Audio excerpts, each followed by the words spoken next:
Imagine a man who seemed to have achieved the ultimate synthesis of the sacred and the material. That was Roberto Calvi. To his peers in the elite circles of Milan, he was God's banker, a devout, soft-spoken man who managed the wealth of the Holy See with a quiet, almost reverent efficiency. He wasn't just a financier, he was the bridge between the marble halls of the Vatican and the global markets. For years he was untouchable, moving billions of untraceable dollars through a network of offshore shells, all under the protective shadow of the Pope's sovereignty. He wasn't just successful, he was essential to the survival of a spiritual empire in a cold, hard world. But then the image shatters. Picture a gray morning in London, June 1982. A passerby looks beneath Blackfriars Bridge and finds a man hanging from a scaffolding rope, his feet dangling just above the rising tide of the Thames. It's Calvi. But it's the details that stop you cold. His pockets aren't empty. They're stuffed with heavy masonry bricks and $15,000 in various currencies. The official line from the authorities came quickly. Suicide. A man driven to despair by a collapsing bank. Yet, if you look at the scene with a bit of detachment, this suicide narrative feels as heavy and awkward as those bricks. Why would a man who spent his life calculating risks and moving shadows choose such a bizarre, symbolic end? Why the bricks? Why that specific bridge, named after an ancient order of monks? When he realized the walls were closing in, Calvi didn't turn to the law. He wrote a desperate letter to the Pope, warning that the Church's own secrets were at stake. The reply was a deafening silence. That transition, from being the Vatican's most trusted guardian to a body swinging under a bridge with bricks in his pockets, is where the story actually begins. It forces you to ask, what kind of religious work requires a bank that operates outside of every law on earth, and what happens when the men who manage God's money know too much to be left alive? That image, the bricks, the rising water, the silence, it has been stuck in my head all week while I've been reading through this material. Today we are tackling something that feels less like a chapter of financial history and, more like a John le Carré novel that actually happened. But we aren't just looking at a bank robbery or a corrupt CEO. No, this is much bigger than a balance sheet. We're peeling back the layers of the Banco Ambrosiano scandal to find something much, much larger underneath. It's like a window, right? It's a window into the interception of sovereign power, Cold War espionage, and secret societies. And usually when we talk about bank failures, we're talking about bad math or greed or a housing bubble.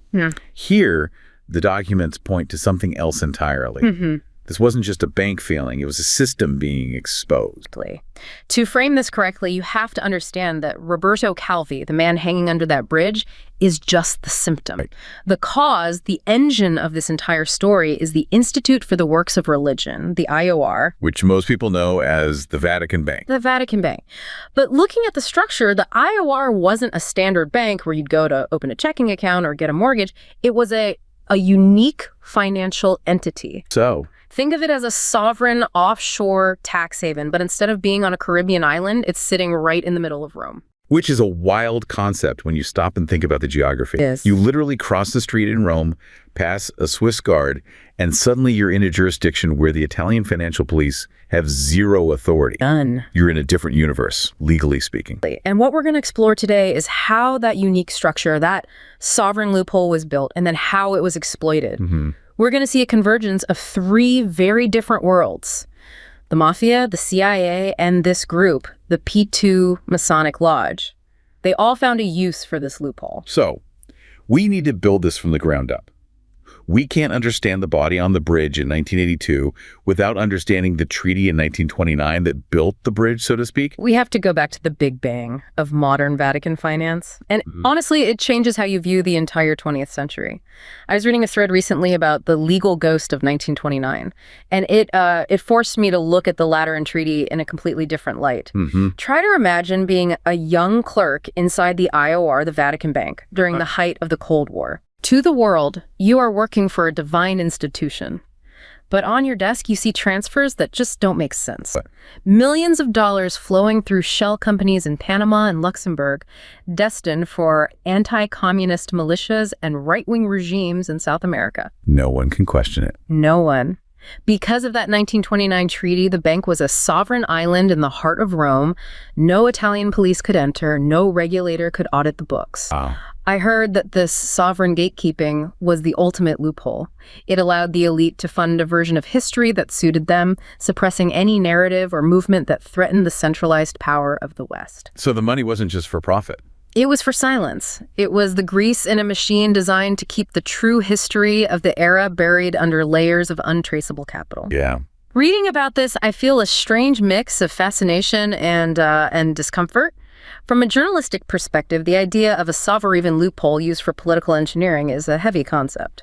It's important to remember that during the Cold War, the fear of total collapse often led institutions to make, well, Faustian bargains. Right. The ends justify the means. Exactly.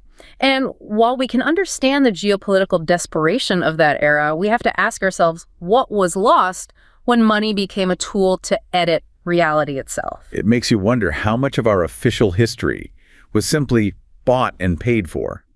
That phrase, the legal ghost of 1929, really sticks with you. We usually think of treaties as these, boring documents signed by guys in top hats, but this one seems to be the key to the entire lock. The Lateran Treaty is the foundation. To understand why, you have to look at the situation before 1929. Okay. Since the unification of Italy in the 19th century, the popes had considered themselves prisoners in the Vatican. Prisoners? Yeah, they refused to recognize the Italian state because the state had seized all the papal lands. It was a Cold War of its own, right in the middle of Italy. So you have the Pope basically sulking behind the walls and the Italian government trying to run a country around him, basically. But by 1929, you have Benito Mussolini in power. He needs legitimacy for his fascist regime, and he knows that in a Catholic country, he needs the Pope's blessing. And the church, what do they need? The church, on the other hand, needs independence, and quite frankly, they need money, so they cut a deal. And the terms weren't just, we forgive you. There was a lot of cash involved. A staggering amount. Mussolini pays the church 1.75 billion lire in cash and government bonds as compensation for the lost territories. We are talking about over $1 billion appearing overnight. Okay, so suddenly the Pope is sitting on a mountain of liquid capital. You can't just stuff $1 billion under the mattress in St. Peter's or bury it in the catacombs. Right, you have to do something with it. Problem. The church had land, art, and buildings, but they didn't have investment expertise. They needed a wizard. And this is where a man named Bernardino Nogara enters the story. I'd never heard of him before looking into this, but the documents make him sound like the most important person in the Vatican who wasn't a pope. Nogara wasn't a priest, he was a Jewish-Italian financier. And when Pope Pius XI asked him to manage this windfall, Nogara did something incredibly bold. He set a condition. What was the condition? He told the Pope, essentially, I will make you rich, but I will not be bound by your rules. He demanded that his investment decisions be completely free of religious or doctrinal restrictions. Seriously, he told the Pope, I'm going to handle the church's money, but don't tell me I can't invest in things you preach against. That was the deal. And the Pope agreed. Ow. He prioritized the financial survival of the institution over the purity of the portfolio. That feels like the first Faustian bargain we talked about earlier. So what did Nogara buy with this freedom? Everything. He moved heavily into real estate, gold, and corporations. But this is where the details get messy. How messy? Under Nogara, the Vatican became a major shareholder in Italian munitions plants. We are talking about factories making weapons. So the church is preaching peace on Sunday and earning dividends from bullets on Monday. It gets more contradictory.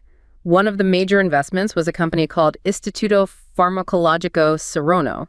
What did they make? At the time, they were Italy's largest manufacturer of birth control products. You have to be kidding me. The Vatican was profiting from birth control. While strictly banning it for the faithful, it highlights the complete separation Nogara successfully enforced. There's the theology of the church. And there's the business of the church, and never the twain shall meet. That is a heavy concept to wrap your head around. It's almost impressive in its pragmatism, but it also sets a precedent, doesn't it? Absolutely. If money has no smell in 1930, it definitely won't have a smell in 1980 when the Mafia shows up. Exactly. Nogara built the engine. He created the culture of profit above doctrine. When he saw World War II coming, he didn't just pray. He moved assets. He shifted gold to the US and UK to support the Allies, but he also kept cloaked real estate companies in Axis territories. He was hedging his bets on World War II. He was ensuring that no matter who won Hitler or the Allies, the Vatican's fortune would survive. He was playing 4D chess while everyone else was playing checkers. This level of financial maneuvering leads us to 1942, the middle of the war. Correct. In 1942, Pope Pius XII formally established the Institute for the Works of Religion, the IOR. the Vatican Bank. Yes. And this formalized the unique status we talked about. Located in Rome, but legally a foreign sovereign entity. So the consequence of this is what sets the stage for the scandals later. Yes. No taxes, no audits, no transparency. It's a black box. It functioned essentially as an offshore bank that Italian authorities could not touch, but it was accessible by simply crossing the street. And during the Cold War, this secrecy became a commodity. The Cold War context is essential here. The CIA and Western intelligence aligned with the Vatican because they shared a common enemy. Communism. Communism. The IOR became a conduit. If the CIA wanted to fund anti-communist parties like the Christian Democrats in Italy or operations like Gladio. What was Gladio? It was a stay-behind paramilitary network designed to activate if the Soviets invaded. If they wanted to fund that, they couldn't just write a check from Washington. You need a way to move money without a paper trail. You can't have CIA coup fund appearing on a ledger. And the IOR provided that. It became the grease in the machine of the Cold War in Europe. It established a culture of secrecy. A culture where secrecy was justified by the higher good of fighting communism. And that culture of secrecy didn't go away when the specific operations ended. No, it remained. It remained, waiting for someone like Roberto Calvi to exploit it. Which brings us to the next chapter. The system is built, the loophole is open, and now we see a shift in how it's used. It stops being just about survival and starts being about something else. There's a narrative I saw circulating in an old financial journal that describes the collapse of the Banco Ambrosiano not as a failure, but as a transition. A transition to what? Imagine an elderly Italian shopkeeper in Milan in the early 80s.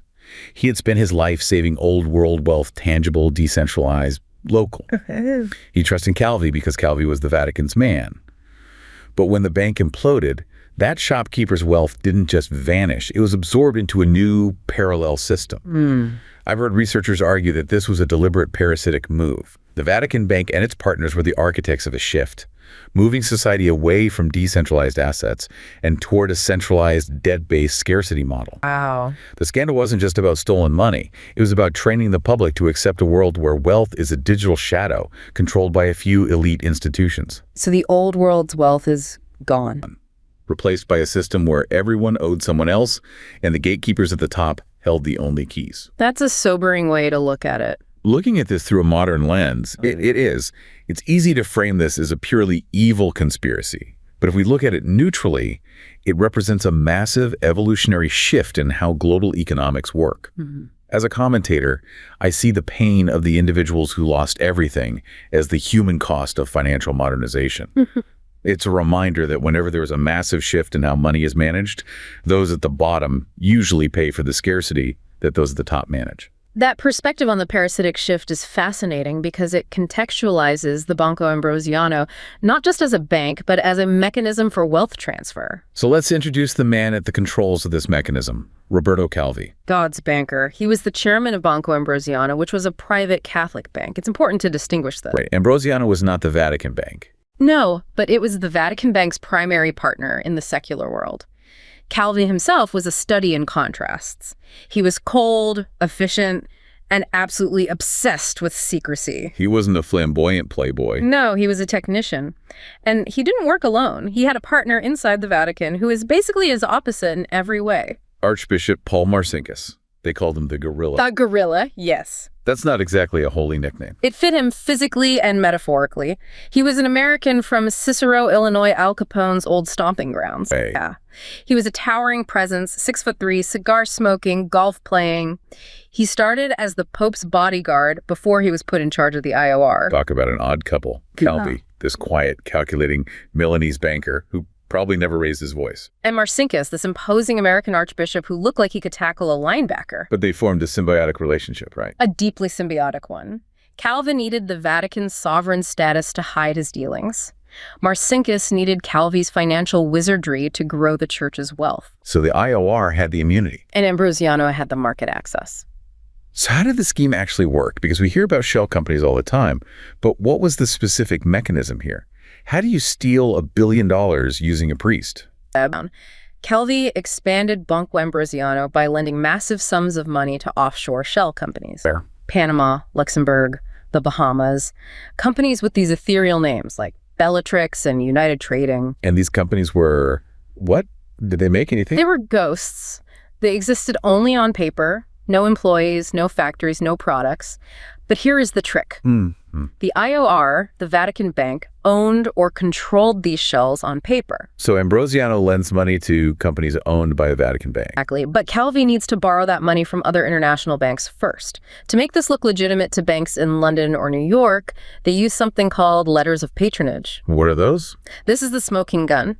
Marcinkas signed letters that implied the Vatican guaranteed the debts of Calvi's shell companies. This is where it gets devious.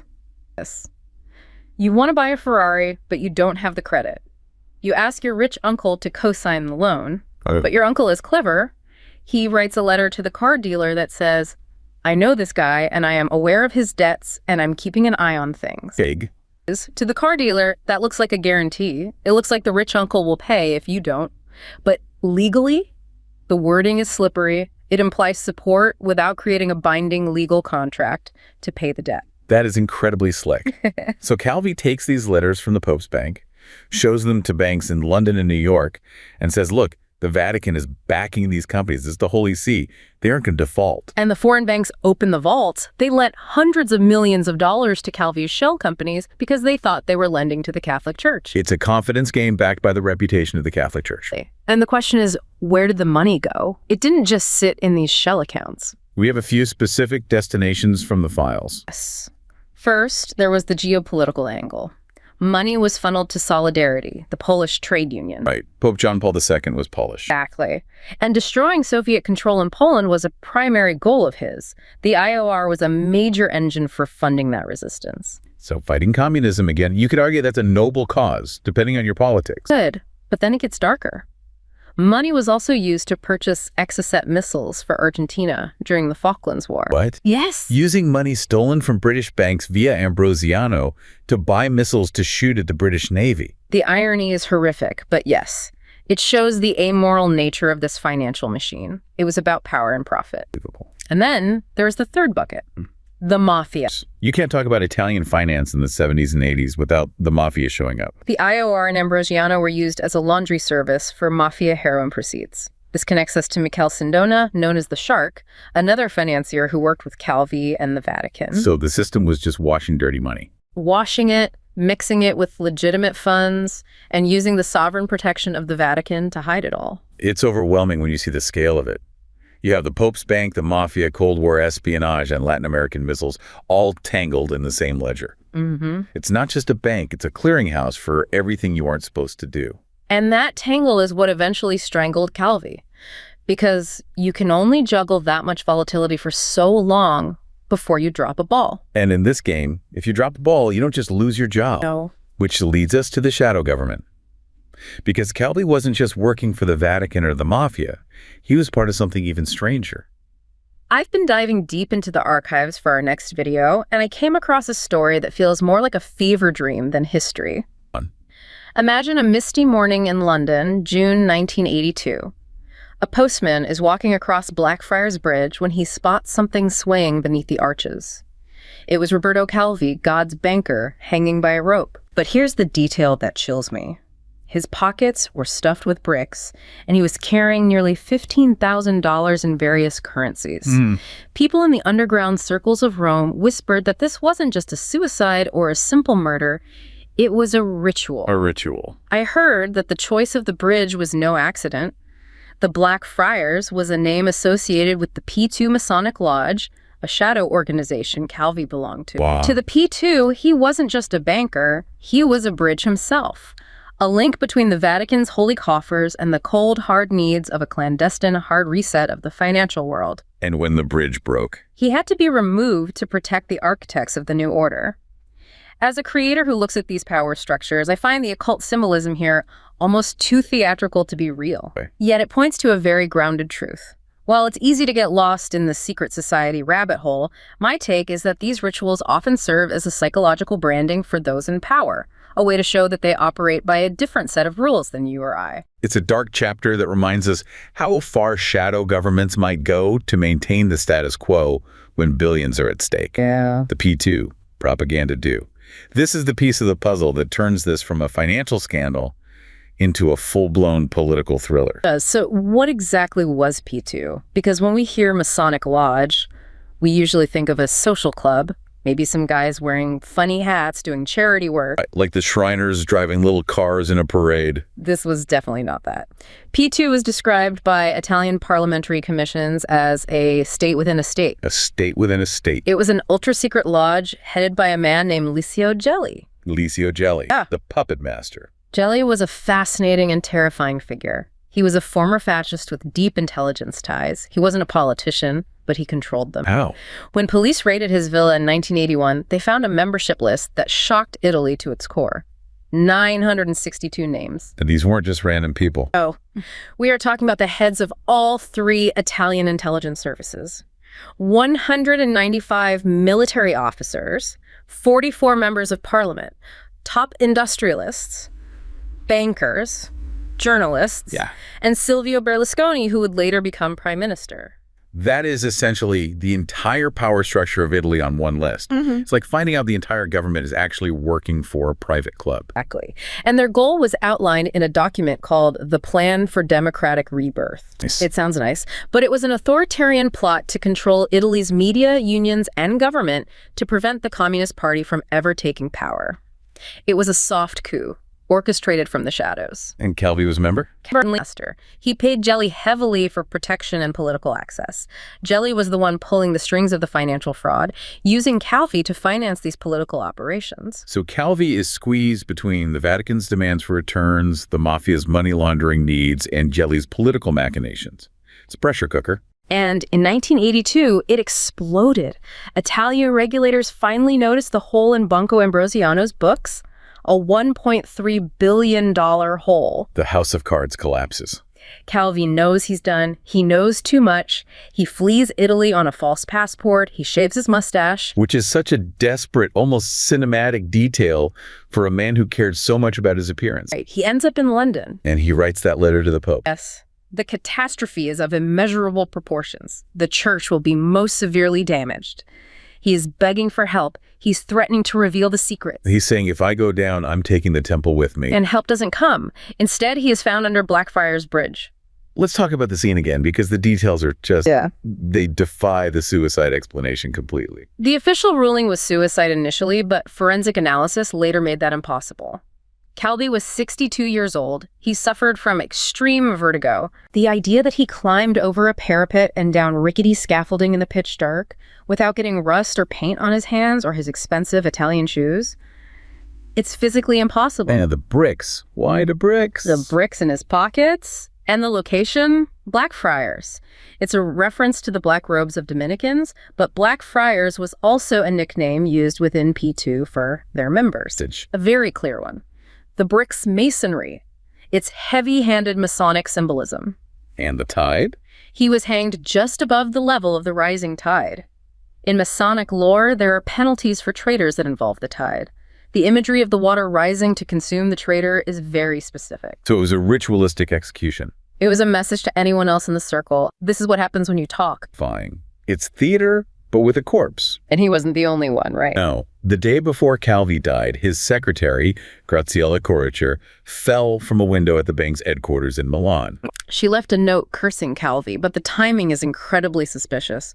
It looked like a cleaning of house, a loose end being tied off. So Calvi is dead. What happens to Marcinkas, the guerrilla, the man who signed the letters? This is the ultimate demonstration of the sovereign loophole. Italian authorities issued a warrant for Marcinkas' arrest. They wanted him for fraud and accessory to the collapse. But he lived inside Vatican City. So for 7 years, he simply stayed inside the walls. He couldn't step foot on Italian soil, so he just looked out the window at Rome. He was protected by the immunity established in that 1929 treaty. He literally hid behind the sovereignty of the church. He played golf in the Vatican gardens. Eventually, the Vatican paid about $240 to $250 million to creditors. That's a lot of money. They called it a goodwill gesture and admitted no legal liability. $250 million is a lot of goodwill. It was a settlement to make the problem go away. Marcinkas eventually retired to Arizona and died a free man in 2006. And Calvi's murder remains officially unsolved in terms of who physically pulled the rope, though the verdict is now clearly murder. It's a story that leaves you cynical about the nature of power. It forces you to look at the shadow governance. We often think of governments and criminals as opposing forces. We think there is the law and there is the crime. But the story shows the interface. Exactly. The Vatican, a legal institution, the Mafia, an illegal actor, and the P2, a secret power broker, all working together. The line between the law and the crime wasn't just blurred, it was erased. It makes you question where the real power actually lies. Is it in the parliament or is it in the lodge? Is it in the bank or the offshore shell company? That's the lingering question. And when you realize that the mechanisms they built, the offshore shells, the sovereign loopholes, are still largely in place in the global financial system, you realize this isn't just history. It's the blueprint for how the modern world works. Yeah. So we've gone from a treaty in 1929 to a body under a bridge in 1982, and the structure that connected them seems more relevant than ever. It's the story of how the sacred became profane and how the profane became powerful. What makes this story so haunting isn't that priests became bankers. It's that bankers became priests of a different kind. Guardians of faith redefined as financial faith, where the currency was trust and the balance sheet was moral authority. The Ambrosiano scandal simply showed us that the world's oldest religious empire was also one of its most sophisticated financial ones. And while Roberto Calvi's body may have swung beneath a bridge in London, the system he helped build never stopped moving. It evolved, it digitized, it became global. Today, the Vatican Bank still manages billions in assets. It still operates outside any national jurisdiction. And though popes may preach simplicity, the empire of money remains intact because faith in its purest form asks for belief without proof. And finance, when stripped of numbers, asks for the same thing.